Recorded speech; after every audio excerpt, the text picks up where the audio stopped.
Here we go. Hello, everybody. Welcome. If you are here with me live, I'd love to connect with you and say hello. And if you're watching this as a replay, still say hi to me. Love to see you connect and engage. That's what this community is for. How are you today? Super excited for this conversation. We are going to dive into gut health. This is a very trendy topic in the nutrition space, and this has nothing to do with supplements, invasive testing, or extreme food elimination. And unfortunately, those are the things that we are told to do whenever we experience digestive issues, right? These are the first line of defense. But if you are not focusing on the basics, which is the trend in my world, in this space, is the basics matter most. And if you're not doing these things, the other things are accessories. They're not going to solve the root problem, the cause of what's really going on. Our digestion is a top-down process. So when we start eating, it's even higher than starting in our mouth. It starts up here. Literally seeing food, smelling food, all those things start the salivary enzymes and the digestive juices to get flowing. So there's this whole intricate process that's absolutely amazing that our body just does naturally without us even thinking about it. But it's even farther than that. How we feel when we start eating can directly impact our digestion and utilization of food as well. So if we are super stressed when we start eating, maybe you had a really difficult conversation with someone, you're kind of uptight, you're like clenching, you have a really difficult thing you have to deal with, you read a difficult email, you had an argument with someone, you are just whatever, like you're in this stressed state. So your nervous system is already in this fight or flight part of your nervous system, the sympathetic response, and your blood is going to your muscles, to your brain, to your extremities to fight or flee, essentially, to survive. That's our body's main focus, survival mechanism. So that's what it's going to focus on. The thing is, our body doesn't distinguish between a mental stress and a physical stress. It all goes into the same bucket. So while maybe you feel like you aren't emotionally stressed, maybe there's other things going on that are stressing your body. Under eating, over exercising, not getting enough sleep.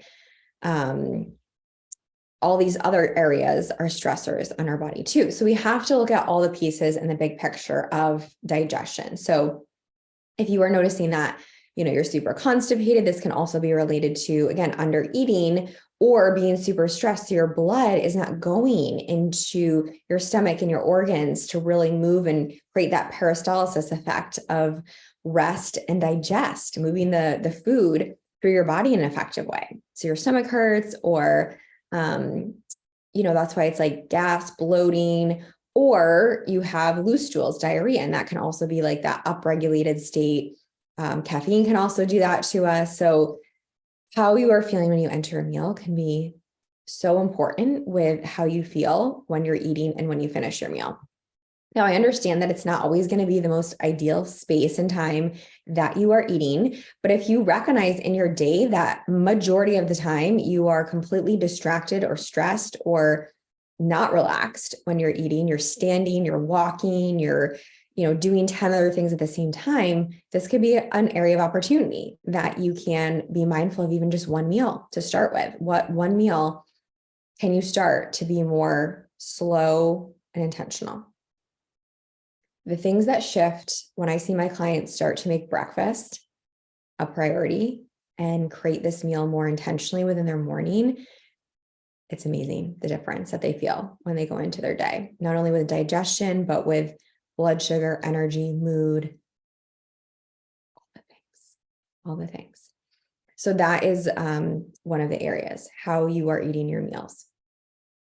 The other pieces I wanted to cover are fiber, water, meal rhythm. And then the extra factors are caffeine and what was the other thing that I was wanting to mention? Oh, fat intake. Those are kind of like the accessory things I was linking into this. Our bodies function best in a rhythm. You've heard the word circadian rhythm. Our bodies have this rhythm that they feel so good. So when we're going to bed and waking up at similar times, that's when you wake up feeling rested. When you're having meals at similar intervals throughout the day, your body knows what to expect. It's ready to eat, it's hungry, and then you feel satisfied. So that's another starting point that I often have with people is creating this better rhythm to their day with meals and snacks. It doesn't have to be, I have to eat meticulously at the same time every day, but just having that window. People do best usually 4 to 5 hours between an eating period during the day. And this is individual based on schedules and that sort of thing. And that's a huge piece that I'm talking through with my nutrition clients as well, as what their schedule, what their routine, and how they can make this work for them. You know, I have a lot of teachers that have a little bit of erratic schedules with when they can eat meals and when it's an option. And we just have to work with that and we make it work. And just making sure that you're carrying this over in some way on the weekends. We often notice when traveling, you're out of that rhythm and digestion is off with sleep patterns, with eating patterns, with hydration. All those things are different. The foods that you're having are different. So it directly affects digestion. And then, you know, oftentimes when you get back into your rhythm, when you get home, it regulates itself faster. So that's a big piece with just having better, more regular digestion. Fiber. Fiber is the queen in so many aspects. It's such an underrated aspect of nutrition as a whole. Fiber is the non-digestible part of plant foods in carbohydrates. It's only found in carbohydrates. So fiber is not going to be in animal products and dairy products. It's not in eggs or yogurt or anything like that. It's going to be in things like beans, black beans, chickpeas, edamame, seeds, chia seeds, ground flax, hemp seeds, whole grains, quinoa, farro, barley, whole grain rice, or rice is a whole grain, brown rice, and then fruits and vegetables as well. So those are just some places that we can find fiber, but it's going to be in carbs. So if you are severely restricting carbs in your diet, you're probably not getting the fiber that you need either. Why is fiber important for digestion and gut health? The healthy bacteria in our gut are called the probiotics. Those are what we want to flourish. Fiber is the food for probiotics. So it's essentially called a prebiotic and probiotics. Fiber is prebiotic. It's the food for the probiotics. So just so we can understand, we hear all these fancy words and we're like, oh, I need to take a probiotic. What does that even mean? Why are you doing that? If you're doing that just because you're trying to like fix all your problems, are you doing the actual basics that is going to solve the biological problem that's happening at a cellular level? Fiber is just going to help with satiety. It's going to help to pull out extra blood sugar, estrogen hormones, cholesterol, and eliminate those things. So there's so many pieces. It's going to, if you currently are not eating adequate fiber, what I will say is that you don't want to just start eating a ton of fiber if you're eating very little fiber. You want to gradually increase how much you're eating, because what's happening is your gut bacteria are not used to this fiber. So your gut bacteria, when they are essentially eating their prebiotic fiber, it creates gas. And if you are consistently getting the fiber you need, there's less of this like intense overwhelm of your gut bacteria having this party because they're like, oh my gosh, all this fiber. And they're eating so much of it. And it's all this gas that it creates in your intestine. So for example, if you're having 10 grams of fiber per day and you really are needing closer to 25 to 38 grams per day, eating, 35, 40 grams of fiber tomorrow is not a good idea, you're going to have gas in your intestines and you're not going to feel good. So you want to gradually increase where you're at now and slowly add, 5 grams a week is a good starting point, and just slowly start increasing what you're having throughout the day. But this is really going to help regulate digestion. Honestly, with my nutrition clients, we are celebrating more often having regular digestion and bowel movements over weight loss. Like when you feel good and you're not bloated and constipated or like constantly worrying about going to the bathroom, what a quality of life difference, right? So these are the things that really matter. And I know it's not the most fun thing to talk about, but this is our bodies. And with babies, we're talking about it all the time, right? If you're a parent, you're communicating that to your spouse or caretaker constantly when they go to the bathroom. What was the consistency? How often? Like these are things that we track in those populations, and it matters with how we feel. And it is a direct response of what's happening biologically in your body with digestion is what this is looking like for you. So this is something that we're tracking a lot of times and just recognizing, okay, where are we at now? Here's how we can get to better digestion. And this is just naturally going to help with weight loss too. So that's always a beautiful thing. And then when it comes to water is so important to help move the fiber, because if you're just eating a ton of fiber and you're not getting enough water, you're also not going to feel good. You're going to be constipated. So we want to make sure that we're having enough water to help move the fiber, to the food that we're eating, and just in general, because our bodies are made of 70% water, and all of our organs and blood and functioning is necessary for water. With water. So making sure that you're having adequate water per day in combination with those things. If you are having caffeine, I'm not saying to eliminate that at all. What can be helpful with caffeine is having water first and then having caffeine when you're eating breakfast or when you're eating your first meal. Once in a while, if you're having coffee before you're eating your meal, it shouldn't really bother you. But if you're doing this on a regular basis and you're not feeling well with digestion, it's something to consider. Or you have more anxiety and it's causing you to have irregular digestion. It's all about how you feel. So if what you're doing now isn't a problem and you feel good and digestion's regular and there's nothing to worry about, then don't change anything. There's not a magical way of doing things, but there is sometimes a more supportive way of doing things depending how you're feeling now. And just from my experience of working with a lot of humans, my personal experience and just learning about the human body as a dietitian, this tends to be most effective. Water first thing, having coffee with breakfast, making sure your breakfast is high in fiber, and then keeping that rhythm to your meals throughout the day. And then so we talked about caffeine. You want to make sure that you're stopping that caffeine in the morning time. If you're drinking that through the afternoon, that can also affect digestion with just not feeling like getting those cramps or pains in the afternoon. I noticed that for myself, that I just don't feel good if I have coffee in the afternoon at all, let alone it affecting sleep.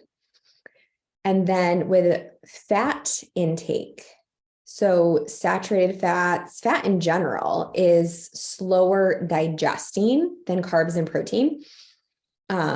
So if you notice that you're having meals or snacks that are really high in fat, and this is affecting how you're digesting your food, that can also be a factor to consider, is making sure that you don't have to eliminate any foods or any nutrient as a whole. We're not eliminating fat, but we're being mindful of how much you're having throughout the day as a whole.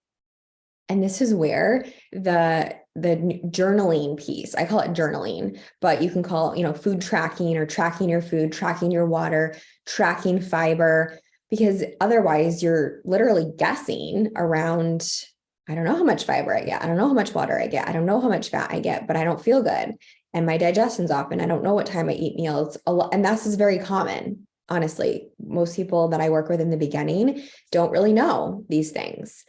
Of course you wouldn't know if you weren't, being aware and paying attention. And it's not something that you have to do for the rest of your life, but it's very helpful to get a snapshot of data of what's actually going on and what you're doing. It's just like if you were going to get lab work done, you have data there of what's going on in your blood, in your body from a cellular level. If you were looking at your finances, you're looking at, your income and what's going out, and you have to see this on paper to make mindful choices about shifting your spending. It's the same thing with nutrition. So in the beginning, it's creating that awareness, and it's this beautiful data that you can collect. And I love being able to do this with my clients together, is looking at their own personal data in relation to how they feel throughout the day, mood, energy, digestion, interacting with nutrition, hydration, sleep, movement, all of these other factors. So it's a very holistic approach of looking at all the pieces together that play a direct role in how you feel, how your digestion is, how your metabolism is functioning, and ultimately weight loss is going to be the outcome of making these areas of your life more intentional and more of a priority. These are honestly the fundamentals, the basics that you need to be focusing on before you're going to do all of these other testing. Now, yes, are there times when there are more involved things going on? Absolutely. I'm not discounting autoimmune diseases, celiac disease, for example, these inflammatory responses that are related to organs functioning differently than they're supposed to, and allergic reactions. Like, these are things that are real, of course. But most often, we can really adjust and address these issues by putting your nervous system in a more regulated state to allow your body to function effectively. Again, by balancing these things. If you're constantly over exercising, your heart rate's super high with your workouts, and your whole life is super stressful, your job, your personal life, and your exercise, and you're hardly sleeping and you're under eating, these are all stressors. Of course, you're not going to the bathroom. Of course, you're constipated. Of course, your gut health is not feeling good. But the good news is that these are things that you do have control over, which is also hard because you have to make the changes in your habits and your patterns throughout the day, which is often the biggest barrier that I see with people, is we actually have to do something about it. We can't just take a pill or say, oh, I have this diagnosis. So it's almost like an excuse of, okay, I don't have to change any of these things that I'm doing already. But it's also way better than having to eliminate categories of foods for the rest of your life. So unless you have an allergy, you don't need to remove gluten or dairy or any of these things. It's mostly like I was talking about, let's add fiber. Let's be mindful of our fat intake for the day. Let's focus on healthy fats, instead of the other, which are in processed foods and fried foods and all those things that are not going to keep you feeling great.